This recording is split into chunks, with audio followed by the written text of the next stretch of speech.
માણસની આખી જિંદગી દાતેરી પણ માણસ ન બન્યો. જન્મો એટલે મા બાપનો છોકરો બન્યો. પછી મુમાની ઘરે જો એટલે ભણ જ બન્યો. પાછા ઘરે આયા એટલે હતા ઈ મોટા છાને ભણવા મેચ્યા એટલે નેહાળીઓ બન્યા.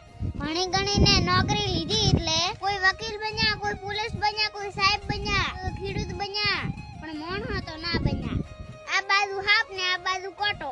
હારે ઠકાણે હગાઈ છે એટલે રમાઈ બન્યા. 12 મહિના હગાઈ રી, બે હગા ભેળા છા, વિવાહ કરશો પા કે પુલાયા મહારાજ ને ગઢાયા મુરત એટલે લાડો બન્યા. બેણાઈન ઘરે લાયા ને 2-3 છોકરા છે એટલે બાપો બન્યા. વરે છોકરા મોટા છે. હારે ઠકાણે હગાઈ કરી તો વેવાઈ છા. વરે છોકરો બેણાઈન ઘરે લાયો. ઘરમાં વહુ આવી તો હારો બન્યા. વરે છોકરાના છોકરા મોટા છે એટલે દાદો બન્યા. એક દાડા બેઠા હતા ને દાબીને થયો હા તો ટેડ જઈને દાતા રહ્યા. તો ચીડે દાદા ભૂપાને બોલાયો તો કે તમારો બાપ તમને નડે છે. લાયો કંડિયો ને બેહારે આળિયામ તો ગુગળ બન્યા. છેવટે મારી સાવણ મોણો તો ના બન્યા.